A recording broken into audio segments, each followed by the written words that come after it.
the credits came on, Yes. I saw your name, Gregory Orosz. I screamed at the top of my lungs. And my husband was right next to me too. And I was just my like, God. that's Greg!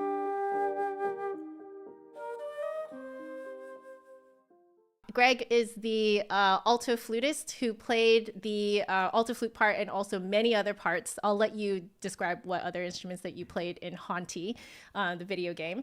And we have Michael Kirby Ward here, who is the composer of the OST for Hauntii. For those of you guys who don't know what Hauntii is, I'm going to just show you guys a quick little clip here. You're playing as a little ghosty, and you are going around collecting stars. And you have a little angel friend that goes around with you some of the time. It kind of plays what you would expect, kind of like a Super Mario-ish type of game. You get to also haunt things. I did this in such a horribly... Yeah. Look how...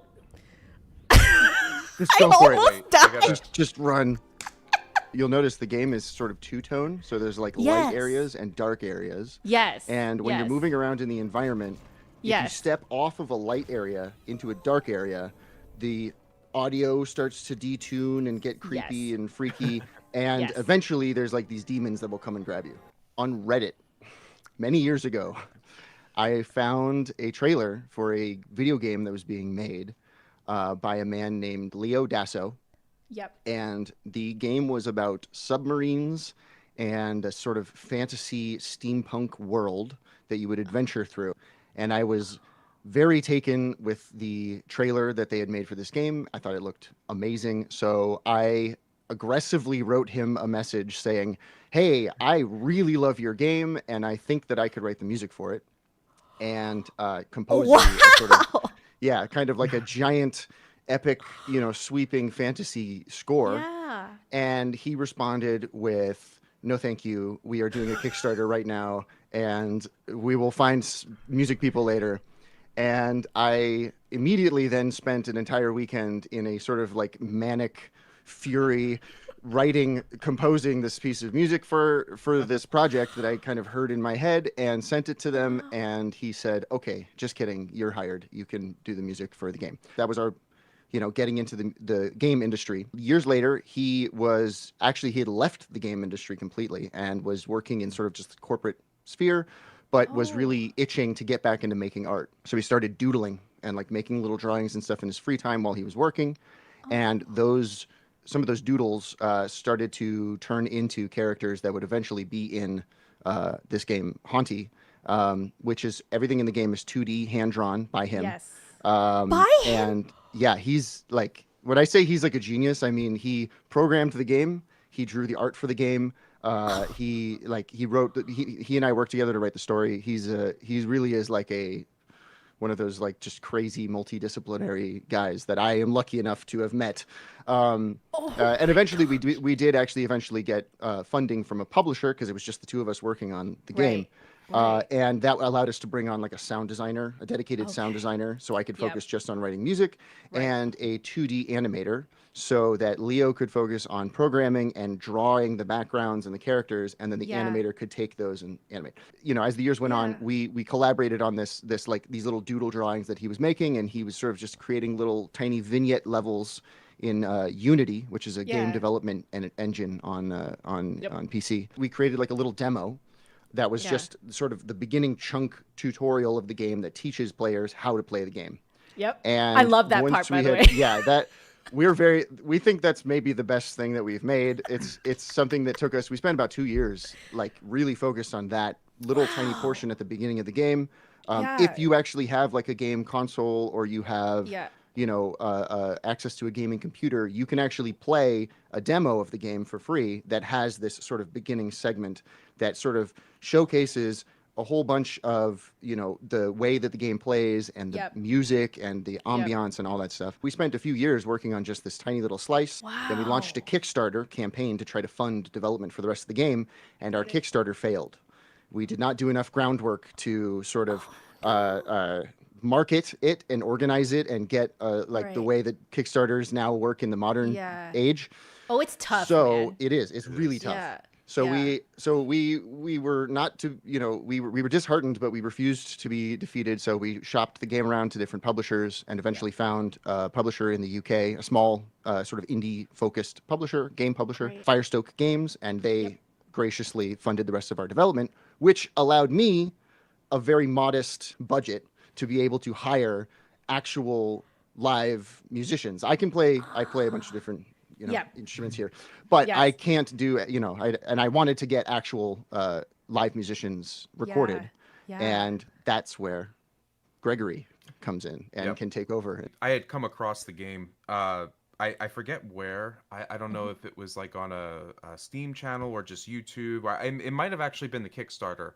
I came Oh. across it and I heard some of the music and I was just like, this is incredible. And so I reached out to Michael on Discord and I was like, hey, do you need any like live woodwinds? Because this is a really cool orchestral soundtrack. And Yeah. you were like, yeah, and that just started the whole thing. Both of you essentially cold contacted. Yes. That's You'd be incredible. amazed by how many things come together that way, where it's just kind of Yeah. like, if you see something that really like hits you in a sort of, as an Yep. artist, that hits you in Yeah. an inspiring way, Yeah. you got to chase that. You got You to do. go You after it. absolutely- A lot of times you're going to strike out, but there will be those little times where things line up. And this Yeah. happened to be one of those times where we were really fortunate and a whole bunch of things lined up. I mostly recorded like soprano saxophone for the soundtrack, but there were a couple Yes. tracks where I did alto flute.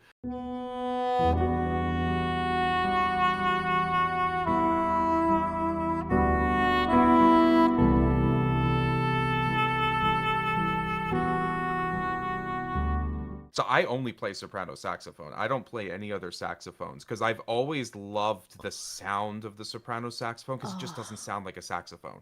No, it sounds doesn't. like it sounds like a cross between an oboe and an English horn and a weird trumpet.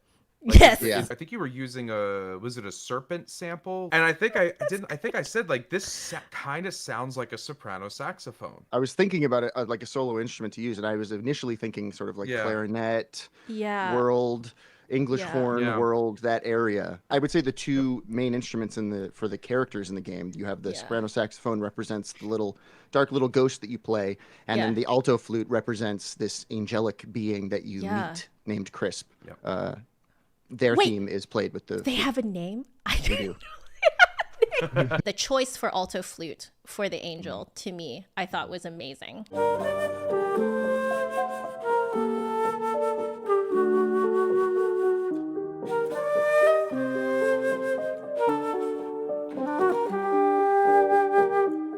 I think a lot of times when people think of angels, they think a little bit higher, not quite, Right. the Yeah, alto. Yep.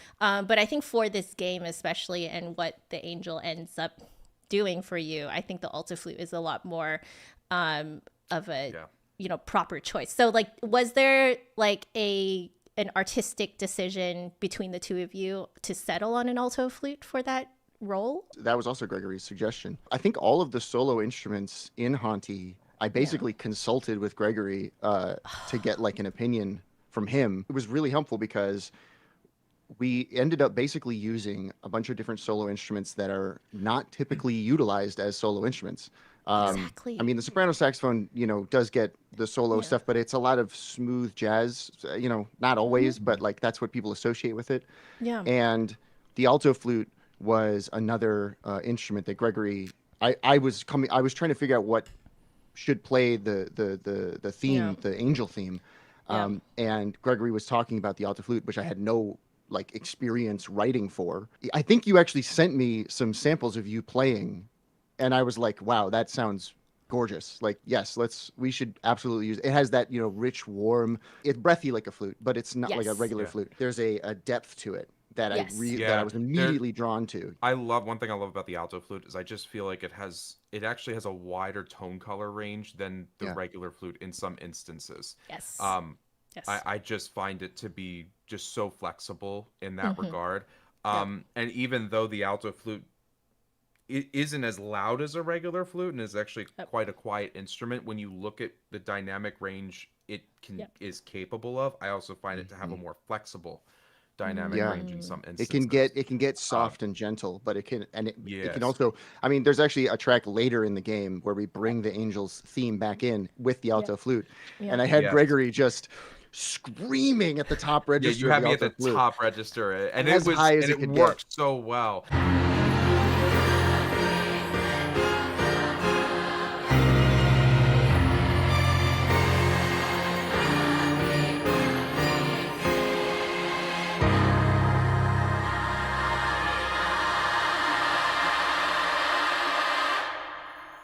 And it worked so well because it was one of those moments where I forget which orchestration it was, but Austin Wintory, I think it was on his reorchestration for Journey. He had the flutes Journey. Gosh. Yeah. That's had- such a yeah. good game. Mhm. one of the best soundtracks ever. Yeah, He had really. the flutes going up to a D7. And typically, as you know, whenever we see a D7, the first thought is, why is this not on piccolo?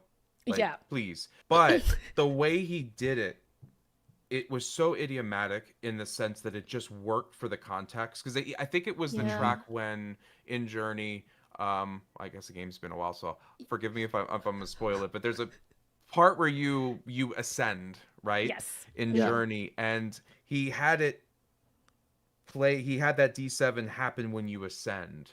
Yeah, I think it's apotheosis. I think it's the piece. apotheosis, yeah, and it's just fits so well. Like the shrillness of that it note cuts. on it just Yeah.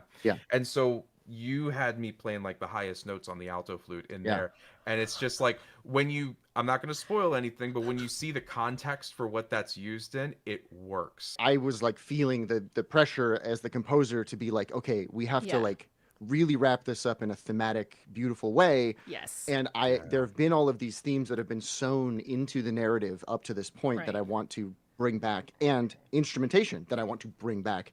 And one of those things was the alto flute, because the angel character that you've been with, this guardian angel character you've been with through the whole game, is an integral part of this final segment. So I wanted to bring the alto flute back in, but it doesn't just play the theme that you have heard it play through the game. It plays another theme, which you've heard in other contexts in the game and in the score. We literally did I think it was a Discord call. We did a live that I studio sent. session. Yeah. That I sent the track to Discord. Gregory. We were sitting there with like the little sheet music line, the melody, like the core melody lines I'd written out that I just sent to Gregory as like single lines, like a few measures. And then we just sat there and like went section by section and like recorded, and went back and forth, giving like bouncing ideas off of one another. I would say, okay, can we do that again? But can you do it up an octave? It was a lot of fun. And then I just took all of that, everything that we had recorded together, and I then mixed it into the piece of music, and also did a little extra arranging and went, okay, well, the way that Gregory played this line, I'm actually going to change this part of the music here so that we can really highlight this, that kind of stuff. So it really, there's a final section in the game with the alto flute that I think there's a really cool collaborative element that brought that together. How much creative leeway do you get as the session recording artist? In classical land, you don't get a lot of leeway. Let's say you're in an orchestra or something like that. You have to do what fits with the group, because everything is done live in the moment, right? So you have to make a decision of like what you're going to do to fit into the group, which is not necessarily your own sound. No, and the conductor also will direct you and say, hey, you should have this sound. Listening as a player, I was like, there's more that's going on. I could tell. It's even worse when you're in a live studio session, because you're just basically sight reading and hope you get it on a single take. Right. And it's just like, and that's one of the things I love about like remote studio work like this is by the nature of the work itself, we can, in some cases, we can afford a little bit of creativity. It's almost like I couldn't tell who wrote the music. The soprano sax and the alto flute parts just sounded so organic and emotional, and like it sounded almost improv. Was it improv? And how much of it was improv? Not really improv. I would write out like the melody ideas for certain themes that I knew I specifically wanted. Right. But there was a bit of massaging that we would do, because ultimately at the end of the day, I am not a woodwind player, Right. And so I might have an idea for a melody in my head, And I have to sort of do a calculus for myself as a composer and arranger when I'm hearing a player translate this melody that I've come up with in my head. I have to go, okay, this does not sound good on this instrument. Or I have to go, this does sound good on this instrument, but there's maybe a part here or there where like it kind of it's a little thin because it's in that register, or it's it's crossing a break, in the woodwinds register or whatever. And those kinds of things it's stuff that I wouldn't necessarily immediately think of. Really great sort of like master composers and arrangers they've worked so much with players that they know all this stuff. So they'll come and they'll drop a part in front of you and it's probably going to be from the jump exactly what they want. But with me, I'm not that good yet. I would contest that, but you are. I thrive on the collaborative energy because there is so much of art in general is just about like inspiration, expression. So if I'm working with someone who is an instrumentalist, who is like, they have things that inspire them about their instrument and about how it functions, I want to tap into that so that that inspiration and energy can come through in the eventual soundtrack that I'm making and then come through to the player as they're playing the game. So it's really cool to hear that it felt that you were getting that sort of collaborative energy in the soundtrack just playing through, because that is definitely something that I want. I absolutely was. The Vortex I thought was amazing because I could hear like at least 3 different themes going on at the same time. Oh, nice.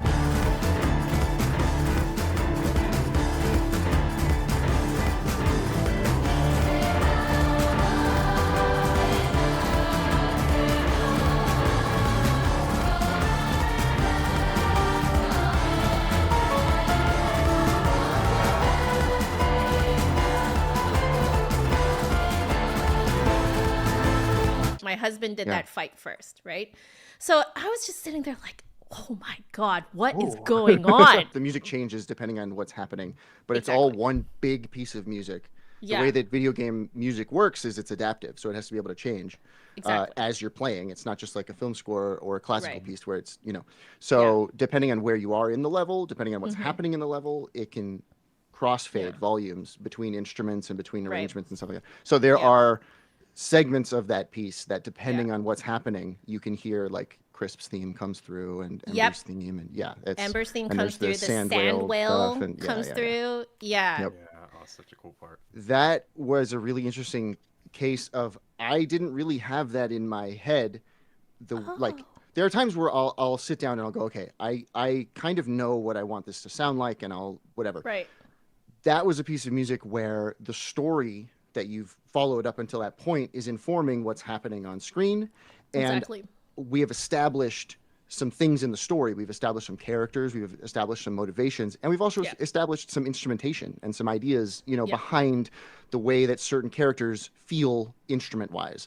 So that was a piece of music where I went, okay, here are the elements that I need to have. I need to have sand whale element. I need to have Ember. I need to have Crisp is an important part of this moment. So and how do I blend these all together into a piece of music that, and that kind of, it literally came out of that. I was like chipping away at a block of marble or something, trying to figure out what it would look like at the end. And I was really happy with how it came out. Leitmotifs, as Just Another Flute Guy here in the chat is saying, I find video game music to be actually very operatic in that way, where the use of leitmotifs, going with characters, with places, with certain situations going on, you're essentially playing an interactive opera. That's interesting. I actually hadn't thought about it. I get really in my head. And so I don't ever want to come out and say like, I wrote an opera. That sounds like just you bonkers to me. But like that actually does kind of make sense. I mean, it took us 4 years to make. When we were starting with the game, we were trying to scope the game to be as small as it possibly could be because it was just me and this other guy, Leo. So it's just the two of you. It was just us working on it. So we were going like, we want to make something, and we've worked in the game industry and in art, long enough to know that the death of a lot of projects is overscoping stuff, trying to do too many things and getting burned out or whatever it is.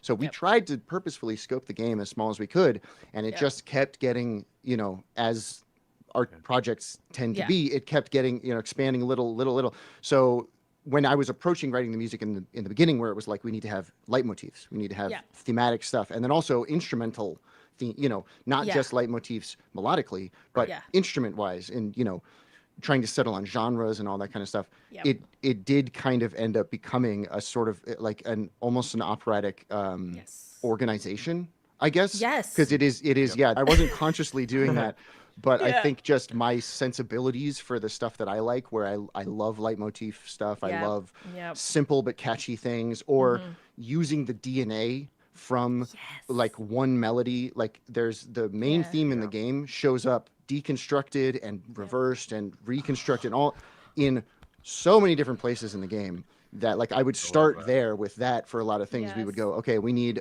music for when you are creating constellations in the night sky. Yes. Like, this is a really important thing for the story where you're a ghost and you're, you know, sort of recovering your memories. So I like deconstructed the melody from the main melody and you know, did a whole bunch of stuff like that. And that shows up all across the game with multiple different themes. There's a moment at the very end. It's one of the things I'm the proudest about music-wise in the game that is just a small thing, but it's actually right after that the Vortex that you were saying, that boss fight. That fight ends, that you know, climactic battle ends, and you get Crisp's theme again, but you get it just in piano. And it's just I like noticed a solo piano. Yeah, but it's a completely different like arrangement. It's still the melody, but it is different timing, different vibe completely.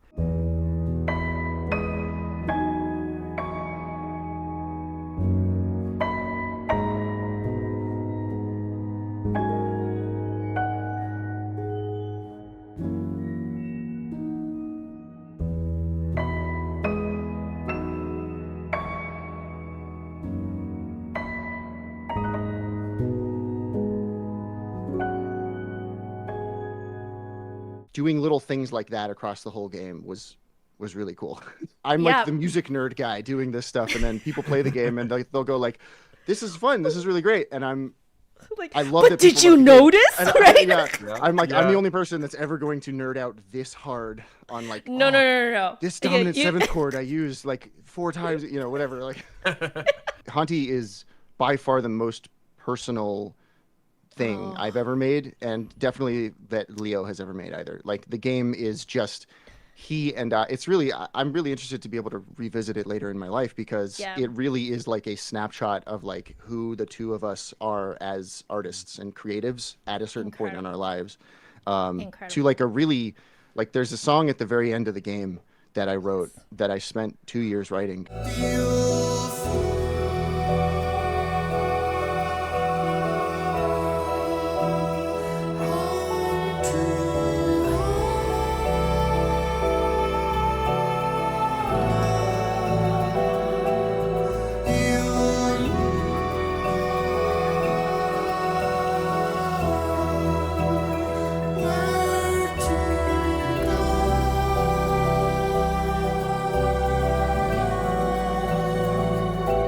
It was a really important piece of music for the game and for me as a person, like as a human. It was like, I need to write something that I feel will encapsulate all of this and bring it all together and bring it all home.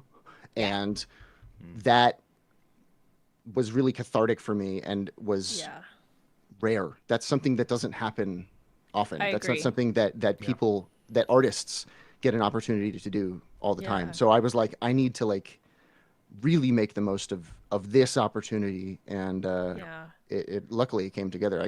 I don't think Gregory actually recorded for that, but I took a recording that we had done and put it into that piece of music because it home to home, right? Home to home. See, I love this kind of thing that you can do in this sort of medium, because you can really like mix and match, like according to inspiration. There's not like like having written it is not actually the final part, right? It's like it can continue to evolve even after you have all of the pieces. Even having it recorded.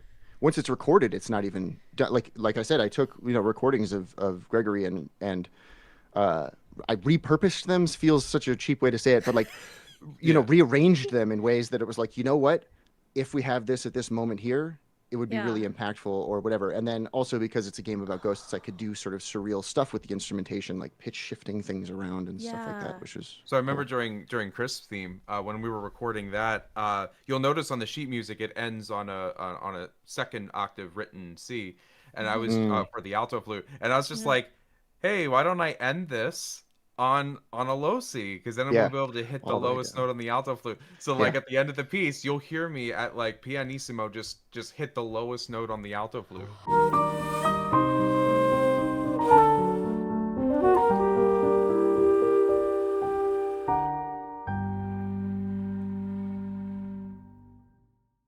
And it just gives that like, yeah, it was pretty cool. Finality. I remember you sending it to me and being like, I hope this is okay. I did it. And I was like, it's perfect. That's exactly what needs to happen. Yeah. I spent way too long on the gunslinger part.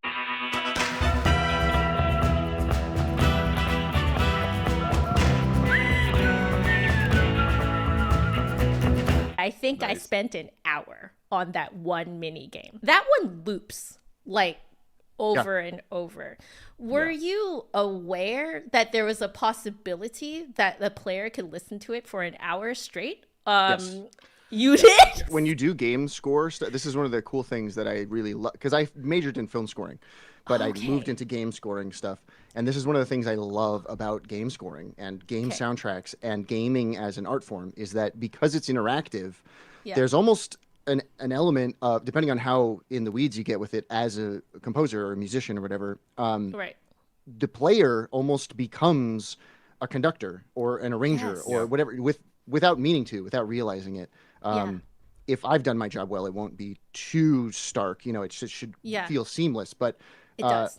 There are certain puzzles, because the game's all about solving little puzzles and collecting things. There are certain puzzles where when you engage with them, actually starting the puzzle will change the music in some way. And so I knew that because they're puzzles and because the player has to figure out, okay, what are the rules for this puzzle and how do I solve this? I knew the player was going to be sitting in some of those puzzles for a little while, but that they're meant to be quick. They're meant to be like, each puzzle in the game is not meant to be like you sit there and you mull over it for 2 hours or whatever. So it doesn't, they can't be long pieces of music. They have to be small, and they have to be able to repeat a lot. Yeah. But they have to not get old, and they have to not, they have to feel fun, and they have to, and the gunslinger, there's a puzzle, there's a game, a carnival game in an area of the game that is like supposed to be this giant theme park that's the size of, Disneyland, but just for ghosts. And so there's a little, I remember when Leo was designing that, the cowboy, shooting gallery. I suggested Cowboy we should have a Bang shooting Bang. gallery. Cowboy Bang Bang. Yeah. Because I go to, I live in Los Angeles, so I've been to Disneyland, and I love those little shooting ranges, those old, silly. So I suggested, why don't we try to figure out like a shooting range thing we could do in the theme park world? Yes. And he was like, "Oh, that's a great idea. I'll draw up a thing." And he drew up the little cowboy character with the giant cartoon mustache and the mustache, hat. Yeah. And I was like, "Oh my god, we need cowboy music." And Leo literally was like, he was like, "No, we don't have time. We don't have budget. Don't." And I was just like, I'm just going to make it. I'm just going to make cowboy music. I'm just going to do it. So I just literally, I listened to like a whole bunch of spaghetti Western, Ennio Morricone, I was like, I got to channel this. It's got to be like really spaghetti. And so it's actually, if you listen, it is the Wickland theme, that ba-da-da-da-da-da. It's that, but spaghetti Western-ified.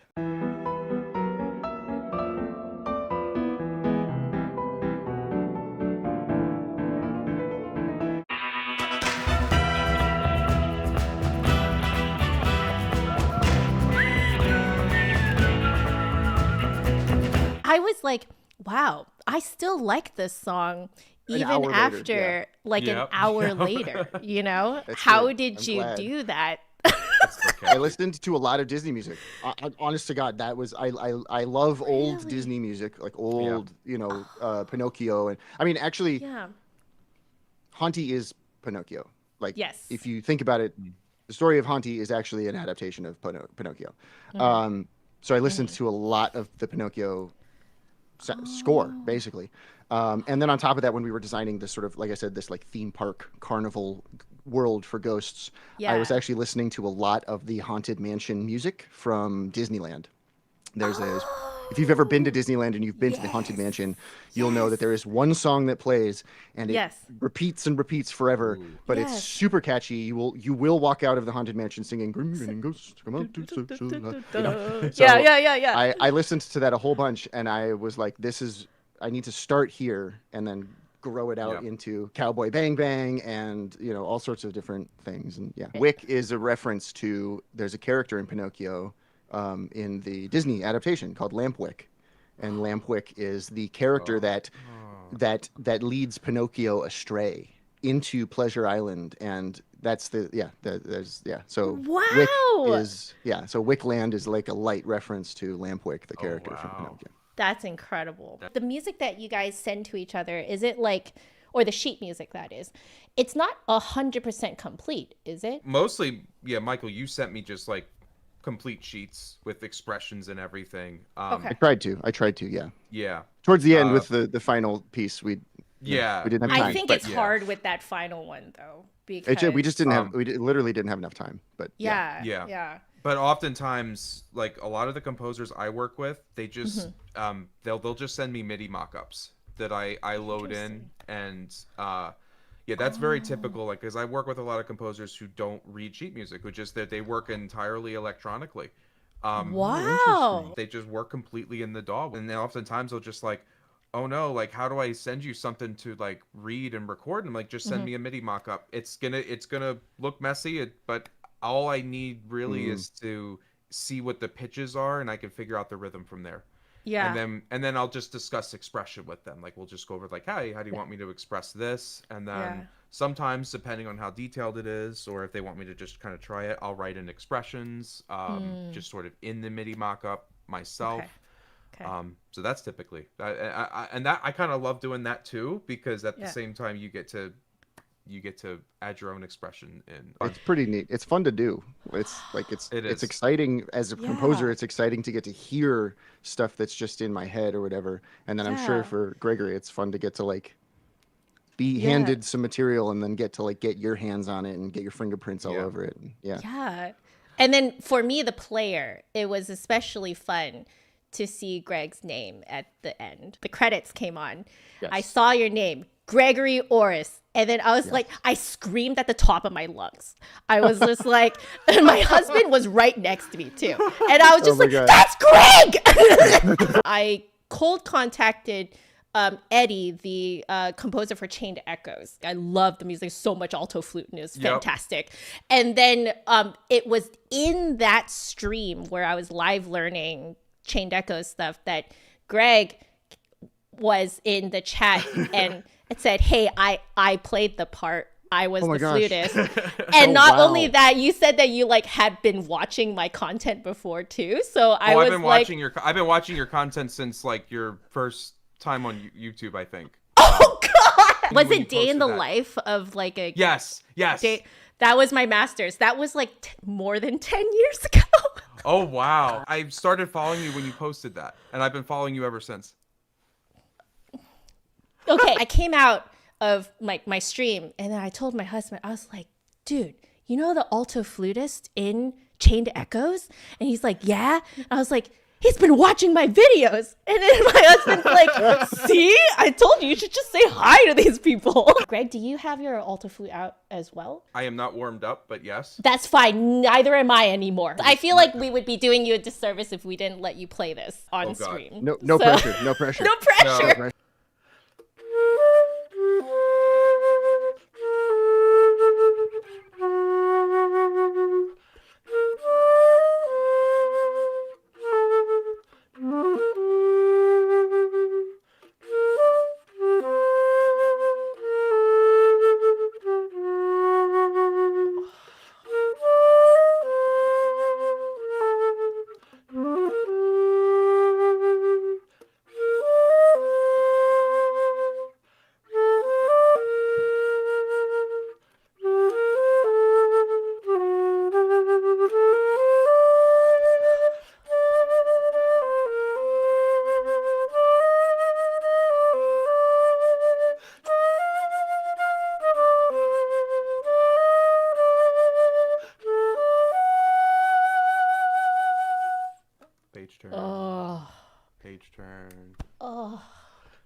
Down to the low C. Yep, down to the low C. There we go. Beautiful. You turned off your vibrato in the last section there. So that was very intentional. Yeah. can you describe, like, expression-wise, what you were going Yes. for when you turned off the vibrato? The whole time I was performing this, I kind of was just thinking of how angels sometimes they'll fly, but then they'll sometimes just kind of hover, right? Mm-hmm. And so when at that last part where I'm repeating the theme, I was just like, well, let's just kind of symbolize crisp hovering. And so I kind of thought that not having vibrato at that point kind of symbolizes not just kind of hovering a little bit. Like, it in has the that air. static feel Yes, to it. yes. Up until A, I kind of use minimal vibrato, a little bit here and there, but minimal. Yeah, Then when it starts I to build, I noticed. use a little bit more. But Yeah. I think it lends the theme some poise. Like there's Yes. a flowing beauty to it with the Yeah. vibrato and the way it builds and recedes, and then that very bit and it's almost like you said, like hovering. There's a stillness and a composure to it that feels really like mature and like. I also just love playing flute without vibrato in a lot of instances. I just recorded a theme a while back for a game that had an ice level, and I basically had the idea with the composer to just have these stacked flute chords that are just completely no vibrato, straight toned, all of that Oh, stuff. cool! Yeah, It- like Frozen. Sounds Yes. like those, you know, when they, like, fill, like, glasses? And you it has, around the edge. yeah, it has Yes. that kind of sound to it. When Crystalline. you Yes, do, exactly. That's Chris- exactly yeah. what, like, oh yeah. which That's makes so cool. sense because you don't do vibrato on that. You can't do, like... Yeah, no, you can't. Yeah. What are you gonna... Yeah, exactly. Kind of gives like the stillness of ice. I only have 2 compositions I've ever written that I'm actually like somewhat happy with. One is so bad that it's actually good. I wrote something. I wrote something for like harpsichord and around. English horn, and it was just like, this is Wow. just wild, crazy, doesn't make sense, and it's kind of cool. And then I wrote an 8-bit battle theme in 5/4. That was pretty Nice. cool. But other than that, there's like, I have like 50 other things I've written here and there that are just, in my opinion, crap. But other than 5/4s, the Mars, the bringer of war times. Yes. I so much combat stuff that I write is in 5 something or 10 It's or so good. whatever. That's what I was the actually second going to... boss is That's what I was going to ask. Yeah. So the second boss is Yeah. in... Is The it 5/4? carnival. The carnival it's- boss, right? it alternates.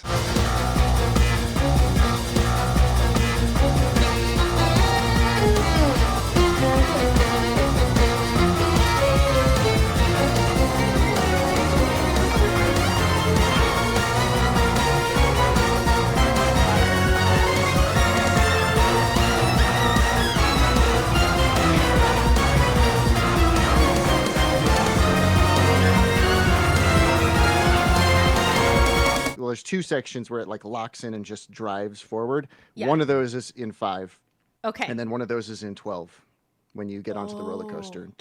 Yeah, because that's 12. that's yeah. symbolizing that. Yeah, like, you're like the you're going roller. forward now, you know. Yeah. As opposed to that sort of jilted, you know. Dun, Yeah. dun, dun, dun, dun, dun, dun, dun, dun, you know. Yeah, That's- because I was actually kind of like counting along with it. Yeah, you it's know, like a really and- really fast, like 5/8 basically, like. Tuck, tuck, tuck, Oh, so 1 2 1 2 3 1 2 1 2 3 1 2 1 2 3, yeah, right? and it also depending on the melody, it'll flip to 1 2 3 1 2 1 2 3. You know, Okay, like the that's strong what, beat. You know, yeah. God, that's what was throwing me off because I was like, Yeah. and like It's I supposed- would get it's it, and then supposed I'd to be feel like, like because there's this thing like smashing around. You know, it's supposed to feel Yeah. like, whoa, what are we doing? You know. that was a fantastic. We were fight. really happy with how that came out. Like, Leo Yeah. told me the concept for it, and he told me, quote, "I want you to go as unhinged as possible. Like, write me the most unhinged thing you can, and this is what the fight's going to be. So and I sent him the eventual track, Yeah. and his response to me was like, I think he was like, Michael, why did you do this? How am I going to make a bot? Like, because I just wrote this insane piece of music, and he was like, I don't know how I'm going to match this music. Like, this Yeah. is wild what you've written. You know, Yeah. that I was happy that I got the confirmation that I went fully unhinged with the. It worked. it really worked for that fight. It should feel like madness. It should feel like, Yeah. Yes. you're at this point in the level, you've heard that melody so many times that you're kind of starting to go crazy. Yeah. And it's like, okay, this is this is maybe too much. And then that boss fight is supposed to be like, no, this is too much. This now is too much. This is the overwhelming. Yeah. There's a sad story moment that happens, and then you get that carnival organ playing the sort of the theme park's theme leitmotif. But then when you transition into the boss area, it keeps playing, but the carnival organ turns into a church organ. And if you go back and forth between like the boss level and the normal level, it's the same piece of music.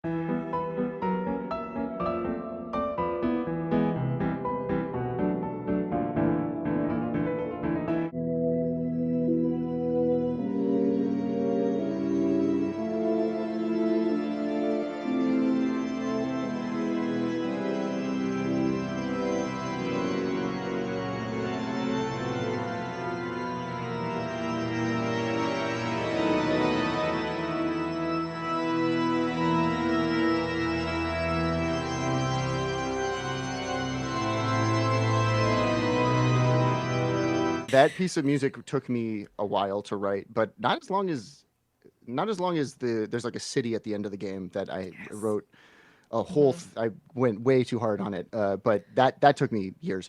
But that boss fight music, it was like I think I had to use like 5 or 6 separate sessions in my computer to deconstruct the ensemble, because it has full orchestra, it has like electronic dance music type production. It has a solo violin player that I needed to that's a live player playing. So like I had to mix that, and it's got like all of this crazy stuff. And then I had to mold all of that together in one final, like I had to export each one of those segments as its own track and then construct it together in a final session so that I could have the full piece of music, because my computer literally just couldn't run everything that was playing at once. Oh my God, that's amazing. It was a huge, it was too much. Fully unhinged. Unhinged. How about I give this a whirl now?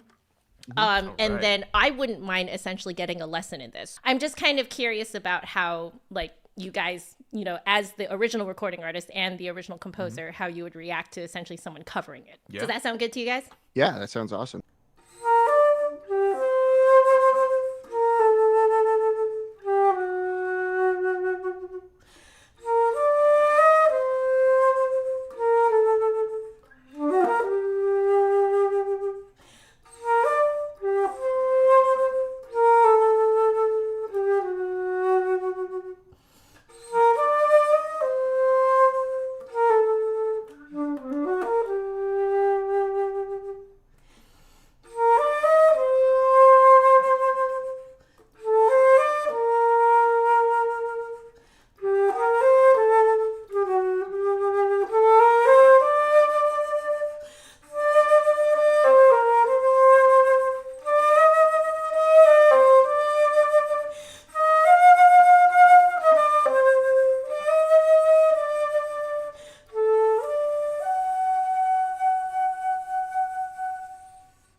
Page turn. Yeah.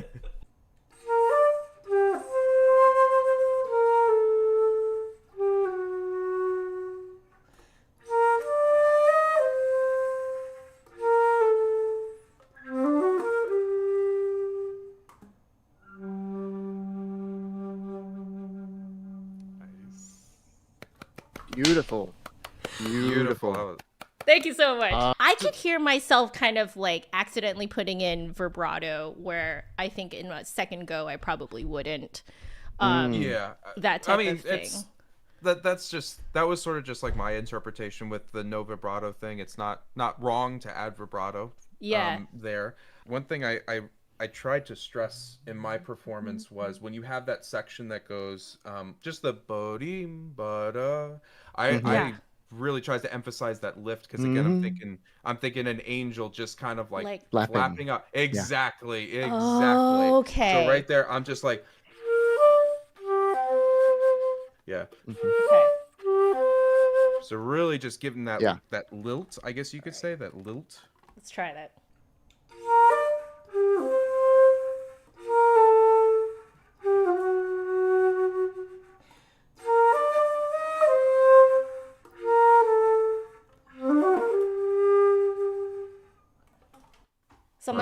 Yeah, Yeah, that's beautiful. exactly. And I liked the thing I was gonna say is that it's that 16th note run. It's like a dominant seventh chord, but it's Yeah. augmented, dominant. Do do do do do do do. That Yeah. because I think of that almost like it's the angels like sort of flapping and like perching. Yep. So it's like a Yep. you know, Oh. like you can kind of dig into that the first note, which I think is like an F It's like a sharp, low F. or Yeah. but transposed. I don't remember, but yeah, like that like kind of scooping up into the land on the yeah, Yep. yeah, You have a lot more leeway then with like a yeah. little bit of timing leeway. Like dig in there. Yeah, especially Yeah. for the very last one at the end. Yeah. You know. Oh, hence the tenuto there. Okay. Yes. Yeah. Got it. Yeah. It's That's almost like a subtle. little It's a subtle little Yep. pullback. Yeah. Even just like really thinking of like landing there can Mm-hmm. create that sort of perched sound. It gives you that I'm a singer, so it gives you like when you're singing and stuff. It's similar wind instrument, Yeah. and Yep. it's giving you a target and then telling you how to Okay. approach it. You know, so you're coming from Okay. under and then going over and landing. Da-da-da-da-da, you know. Got it. I tend to actually really enjoy games that deal with the topic of death and what does it mean to truly live? What does it mean to rest in peace? It makes you kind of like reprioritize, you know, what's important to you in your life. Leo and I, we wrote the story together. Yeah. But the story came out of designing the game first. So we kind of came up with ideas for the game, and we knew we wanted to be about a ghost and something about a ghost, something about ghosts or something like that. We thought that was a cool idea. Right. And then it became a question, like as we were developing narrative ideas, Right. we wanted to. We put a lot of thought and time into the story, and I know that there have been players who have played the game and think that the story feels maybe a little thin or like it's a little underdeveloped. I didn't think so. It's actually a lot of it is very intentional. There's like intentional like misdirection. There's intentional. I wouldn't say subversion of expectations, because really every player by the end of the game should know what is going to happen at the end of the game without spoiling it. Death is a very heavy topic, and it is a topic that will be relevant and important to people forever, for as long as there are people. So we realized that we wanted to make a game dealing with death, but not make it super dark, not have it feel really dark all the time, even though it is, you know, these are really big themes and really important, difficult things to talk about. Some people never think about them, never think about these concepts because no one has answers, really. No one has like cathartic answers. Even people who might think that they do, those might not be cathartic answers for everyone. You know, different people have different cultures, different time periods, whatever. People think about these things differently. So we wanted to be able to brush up against many different perspectives and ideas that surround mortality and the fact that all things end. But we wanted to do that without being heavy-handed, without it feeling like as you're going through the game. And I do feel like I am an artist who, as soon as I finish with something, I like immediately hate it, and all I can think about are all the things I would change and all the things that aren't finished and that's what I do. Hauntii is the one thing that I've like made it, and I, especially with the storyline, I'm like, I feel very good about it, where I'm like, I think we did exactly what we wanted to do. And based on how people have reacted to it and the discussions I've had with people, because Leo and I have, I don't want to say like official lore, but like Leo and I, we have a lot of stuff that we thought about and talked about and discussed and created for the game. Some of that stuff didn't even make it into the game. It's things that informed things that are in the game and stuff like that. But we don't really talk. We don't get too in the weeds with people about that stuff, just because it is a game that there is a lot left to interpretation on purpose. And and specific things that are left to interpretation on purpose. Not everything. Yeah. You know, we do have a perspective. We do have specific, you know, perspectives that he and I both share, and that we can, you know, try to convey through the story and the characters and the events of the story. Yeah. But there are other interested. elements that we want. Yeah, there are other elements that we want people to, because death is such a difficult topic and it is such a personal topic for everyone. Everyone has to deal with it at some point in their life, whether it's a loved one or a friend or their own death, you know, making peace with these things. Yeah. We wanted to leave a lot of things up to people's interpretations, but not too open. And I think we did manage to walk a very fine line right there. There are people who really, really, really love the ending of the game, and it really resonates with them. And I am one of those people, because again, like Hauntii is not. It is a very personal thing for me, for Leo and I. Yeah. But it's so personal that on some level, it almost feels like I didn't make it. Like it feels like it came out of me in a way. Yeah. And you can't sit down as a creative and go, okay, here it is, blah, blah, blah, blah, blah, blah, you know, and just like, there it is, it's done. Like it was a project that took us years to make. So we as people went through bad days and good days and happy thoughts and terrible thoughts and being tired and being enthused and all these things. And all of that gets put into one piece, you know, and then you sit back and you look at it and you go, okay, what does this look like? How does this feel? We actually had direct influences for this game, I would say, were Journey. Yes. 100% Journey is amazing. Ico or Eco. I haven't played that one. Which is a game. Yeah, it came out on PlayStation 2, so years ago. It's the same company that made Shadow of the Colossus and The Last Guardian, which are games that are also brilliant. But the Eco, if you ever do play or see someone play Eco, you'll be like, oh yeah, I can totally see. You play as a little boy and there's a little girl, and you go, you know. Death Stranding actually was I haven't played that one. really impactful, and it is not a game for everyone. And there are I never feel like I can recommend it to people, because it is a game that, like, it's almost about struggling to play it. Like that's almost what the game. Yeah, it's an experience.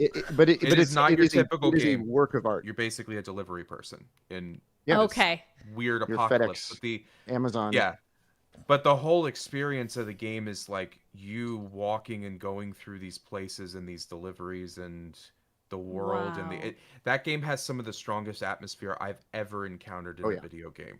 But it's bizarre. It's a bizarre game. It's with really bizarre. The imagery and storyline things that you just have to, like, if you try to describe it to somebody, they'll go like, you're crazy. I don't know what this is. But when you sit in it and you play it for 30 hours or whatever, by the time you get to the credits, it's like, it's a long game. Yeah. Why am I'm crying and I don't even know why. Like I'm a mess, but this just has hit me in such don't know why. It's one of those. Yeah, it's one of those things that I want to experience that. Just artistically, that game is like potent. It's that that reminds me of To the Moon. That game will make you sob uncontrollably. That's what my husband says. The main song is Everything's All Right, right? Yes. Yeah. So that song is my husband and my, like, it's our song. That's really sweet. The only other game I would say is hugely inspirational to me in general now, and that I try to recommend to every single person, because I think every human should experience it. If you haven't played it, play Outer Wilds. I've heard of it. Don't look up anything about it. Don't ask anybody anything about it. I'm not going to tell you anything about it, except that it is a game about having knowledge. It's like a game, not having, but like it's a game about just like learning what the game is. And so you cannot play it twice. You cannot play it a second time. Once you have played it, you'll understand. You'll understand when you get to the end of the game. It transcends video games as an art form. It is like a Outer Wilds. Yes, it is a gleaming jewel work of art that is just incredible. I guess I just wanted to say, like, thank you for making this beautiful game, like both of you.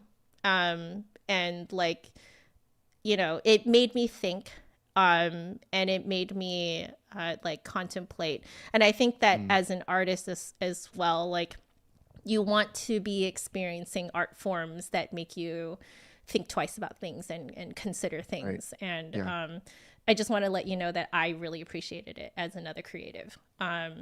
And That means a lot. it's very inspiring. So thank you. That means a lot, really. It does. I'm gonna like not choke up right now, but I think at rock bottom, art is literally just communication, and really it is is. the one thing that we as humans have that separates us from like other animal species. I think is our ability to engage in art, Yeah. and because art is just us expressing what is happening in our conscious experience Yeah. outward. And Yeah. like, if aliens ever came to our planet, the best way that they could understand what humans are would be to engage with To our look art. at our so, art. Yeah. So Yeah.